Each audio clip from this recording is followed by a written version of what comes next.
আলাইকুম বন্ধুরা, আজকে আমি আপনাদের জানাবো ব্রয়লার মুরগি পালনে ওষুধ সম্পর্কে।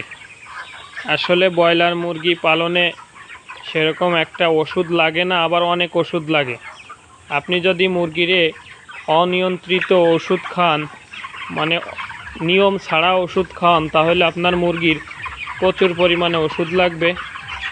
আর আপনি যদি নিয়ম অনুযায়ী প্রতিরোধ হিসাবে ওষুধগুলো দিয়ে রাখেন, তাহলে আপনার অনেক কম ওষুধ লাগবে। আমার 1800 পিস মুরগিতে 32 দিনে 14,000 টাকার ওষুধ লাগছে। আর এইখানে অন্যান্য মুরগির দেখা যাচ্ছে, অন্য খামারি ভাইদের 1800 মুরগিতে 20 থেকে 22,000 টাকার ওষুধ লেগে যায়। তখন এই এই ওষুধটা আমি কি করে বাঁচালাম।